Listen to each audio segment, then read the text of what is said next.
जय गौ माता, जय ठाकुर जी। धनराज प्राकृतिक फार्म, नारायण भाई वसरा, गुजरात, राजकोट, उपलेटा।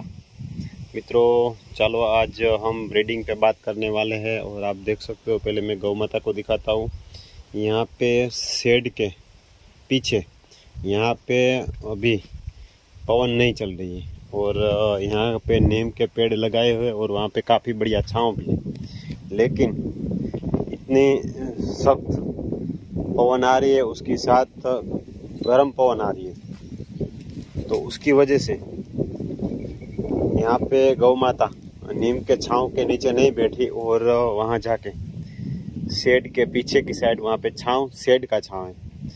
तो एक तो वहाँ पे जो इसके ऊपर की दीवार होने की वजह से शेड पे ऊपर छांव रहती है, तो शेड के नीचे गर्मी नहीं है, और ये पवन अभी चल रही है, ये गर्म पवन, उसकी वजह से यहाँ पे गर्म पवन नहीं आ रही। उसकी वजह से, क्योंकि हम डिसाइड नहीं कर पाएंगे कि कहाँ पे बैठना है और कहाँ पे नहीं बैठना। चलो, हमने यहाँ पे अभी खूंटे लगा के रखे होते और यहाँ पे गौ माता बंधी हुई होती, तो यहाँ पे बैठ तो जाती, लेकिन ये गर्म पवन की शिकार होती। देखिए, ये नीम के काफ़ी पेड़ है, उनके यहाँ पे ये एक एक को बांध देंगे तो चलेगा भी, लेकिन हम डिसाइड करेंगे तो वो ऐसा नहीं चलेगा। गौ माता अपने हिसाब से सिलेक्ट करके बैठेगी। तो आप देख सकते हो, यहाँ पे एकदम बहुत ही बढ़िया आनंद से बैठी हुई है। तो आज हम जिस टॉपिक पे बात करने वाले हैं, काफ़ी लोग ऐसे कहते हैं कि हमने तो बुल सिलेक्ट किया है, उसमें उसकी माँ में ऐसे गर्व से बात करते हैं, उसकी माँ में 7 लीटर दूध है, उसकी माँ में 8 लीटर दूध है। कब? जब ब्याई हुई, उसके बाद 20 दिन के बाद 7-8 लीटर दूध है। ऐसी गलती ना करें। आप गौशाला चला रहे हैं, गौशाला बना रहे हैं, और छोटे बड़े पैमाने पे किसी भी प्रकार की गौशाला है, तो आप नंदी सिलेक्ट करने में कभी भी गलती ना करें, क्योंकि नंदी ही गौशाला का आधार होता है। चलो, मान लीजिए 7-8 लीटर वाली गाय का दूध वाला नंदी चूज कर लिया, तो कहाँ पे घाटा होगा वो हम आपको कैलकुलेशन करवाएंगे। तो पहले तो चलो, वो 7 या 8 लीटर दूध देती है, तो कहाँ तक देगी? 3 महीने या 4 महीने, 3 महीना 4 महीना, 4 महीना पकड़ के चल लीजिए। उसके बाद एकदम से डाउन होता जाएगा, और जैसे गाभिन होगी 3 महीने 4 महीने के बाद वैसे डाउन होती जाएंगी, और 3.5-4 लीटर पे आके रुक जाएगी। तो चलो, मान लीजिए एवरेज 5 लीटर दूध एक टाइम का, तो पूरे दिन का 10 लीटर दूध हुआ। तो क्या रहेगा एवरेज? पूरे दिन का 10 लीटर दूध, 30 दिन का 30 दिन का 10 लीटर दूध के हिसाब से मान लीजिए 300 लीटर। और गवर्नमेंट यानी कि ऑफिशियल रिकॉर्ड के अनुसार जो होता है, तो उस हिसाब से 300 दिन का दूध का रिकॉर्ड हुआ आपका, शायद 2700-2800 लेके 3000 तक का आपका रिकॉर्ड हुआ। तो ये कोई बड़ा रिकॉर्ड वाली दूध देने वाली नहीं बताई जाएगी। हमने आपे काफ़ी आगे वीडियो भी छोड़ा है, हम इसमें भी छोड़ेंगे किस प्रकार की गाय के गाय का बछड़े का हम मिल्क के हिसाब से बनाना चाहिए। हमने जो पहले भी छोड़ रखा था, हमारी जो मिश्री गौ माता है, ब्याई हुई थी, तब 10+ एक टाइम का दूध था, और काफ़ी लंबे समय तक, आज शायद 9 महीने का पार हुआ है, आज भी एक टाइम का 7.5+ है, यानी कि पूरे दिन का 15 लीटर अभी भी उनका है मेंटेन। तो उस हिसाब से चलो मैं बताता हूँ। तो एवरेज मान लीजिए 18 किलो एक दिन का दूध हुआ, तो 30 दिन का हुआ 480, 16 के हिसाब से 15-16, एवरेज 16 गिनते हैं, 10 और अभी 7.5 है, तो हम 8 एवरेज गिनेंगे, नहीं 9 गिनेंगे। 9 गिनेंगे तो ज़्यादा हो जाएगा, 8 ही गिनते हैं, यानी कि पूरे दिन का 16। 30 दिन का हुआ 480, तो 365 दिन का शायद एवरेज मिल्क हो जाएगा उसका 4800 या 5000 के आसपास, कंफर्म मेंटेन करेंगे। तो ऐसी मिल्क रिकॉर्ड वाली गाय का बछड़ा हम सिलेक्ट करके आगे चलेंगे, तभी गौशाला में सुधार आएगा और तभी गौशाला में पिछली नेक्स्ट जनरेशन जो आने वाली है उस हिसाब से उनमें दूध में भी ग्रोथ होगा। और जो आज गौशाला में जो मेन प्रोडक्ट गिनी जाएगी वो तो दूध ही होगी। काफ़ी अन्य चीज़ों पे भी जो काम किया जा रहा है, गोबर पे काम किया जा रहा है, गौमूत्र पे काम किया जा रहा है, घी पे काम किया जा रहा है, सभी चीज़ों पे काम किया जा रहा है। लेकिन मेरा कहने का तात्पर्य यह है, अगर आपको अपनी पहचान दिला सकता है तो नंदी पहचान दिला सकता है।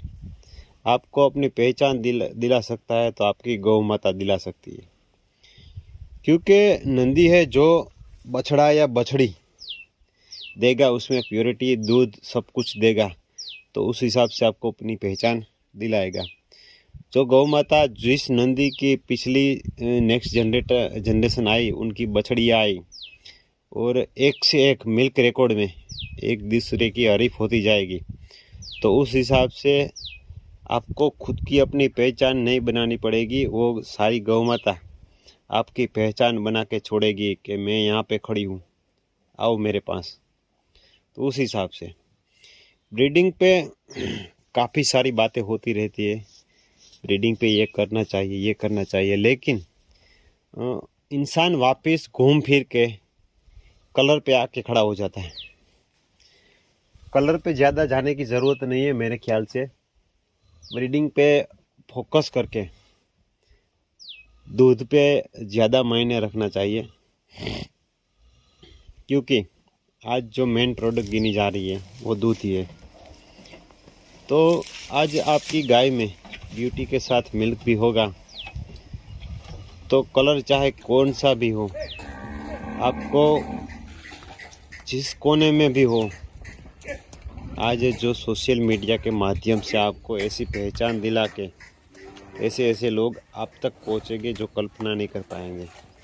हमारी गौशाला में तो काफ़ी लोग कहीं कहीं क्षेत्रों से आ चुके हैं, तो उनकी जो सिद्धि है हमारे हिसाब से नहीं, हमारे नंदी महाराज के हिसाब से है। हमारी जो गौ माता जिन्होंने 2 गाय ने मिलकर रिकॉर्ड जो बनाया है और दिखाया है, एक गाय ने 11+ दिया था दूध और अभी भी दूध है ही, कंटिन्यू है। और अभी जो 9 महीने पे खड़ी है बिया के, और अभी भी एक टाइम का 7.5 या 7.5+, गर्मी की वजह से थोड़ा बहुत कम हो गया है, लेकिन 7.5 के प्लस था। लेकिन अभी भी मेंटेन है दूध पे, किसी भी प्रकार की उन्होंने कटौती नहीं की और अभी भी अच्छा परफॉर्मेंस दे रही है। और अभी 2.5 महीने की गाभन भी है, फिर भी, और गर्मियों का सीज़न है, फिर भी बहुत ही बढ़िया परफॉर्मेंस दे रही है। और कुछ एक्स्ट्रा डाइट, कुछ स्पेशल कुछ भी नहीं, सभी को एक ही साथ चारा दाना पानी सब कुछ मिलता है। तो उस हिसाब से अगर हम एक्स्ट्रा ट्रीटमेंट करेंगे तो वैसे ही एक जो आज कहीं लोग रिकॉर्ड बनाने वाले वो एक्स्ट्रा फीड वगैरह देते हैं, तो हम तो वैसा कुछ नहीं देते। अभी हम उनको ऐसा शुरू करेंगे 1-1.5 लीटर तो ऐसे ही बढ़ जाएगा, लेकिन जो अपने हिसाब से जो जितना देगी उस हिसाब से सही रिकॉर्ड मेंटेन रहेगा। तो हम ये बताने की कोशिश कर रहे हैं कि आप जिस चीज़ पे काम कर रहे हो उसको उसकी प्योरिटी पे ले जाइए, ब्यूटी पे ले जाइए, उसके बढ़िया से बढ़िया मिल्क रिकॉर्ड पे ले जाइए, ना कि कागज़ पे दिखाने वाले। आप कहीं से भी नंदी का चयन करना चाहे तो उनकी माँ का दूध कितना है, उसके फादर की माँ का दूध कितना से, चलो वो भी नहीं होगी तो कुछ नहीं, लेकिन अभी जो बछड़ा आप खरीदने वाले हैं उसकी मदर तो है ना, उसका मिल्क रिकॉर्ड देख के उस हिसाब से आगे बढ़िए। क्योंकि मेन प्रोडक्ट मिल्क ही है और मिल्क के अलावा कुछ नहीं है। ब्यूटी वगैरह सब कुछ भी उसकी मदर में है तो आएगा ही, उसके फादर में तो अभी आएगा, लेकिन ब्यूटी नहीं होगी तो किस काम का, दूध नहीं होगा तो किस काम का। तो उस हिसाब से चल के ब्रीडिंग पे खास फोकस करके ध्यान करना चाहिए। हम काफ़ी लोगों को कहते हैं कि हमको इतने साल का अनुभव है। अरे भाई, अनुभव की बात छोड़िए, जो आज की जो रिक्वायरमेंट और जो आज के हिसाब से चल रहा है उस पे बात कीजिए।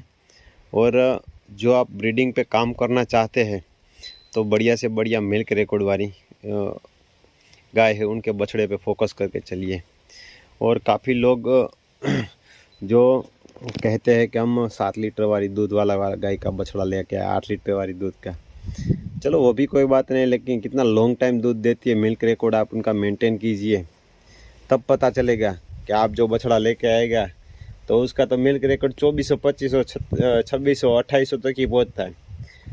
तो आप अपने पैरों पे कुल्हाड़ी मार रहे हैं, ना कि आप अपनी गौशाला को बढ़ाने का कार्य कर रहे हैं।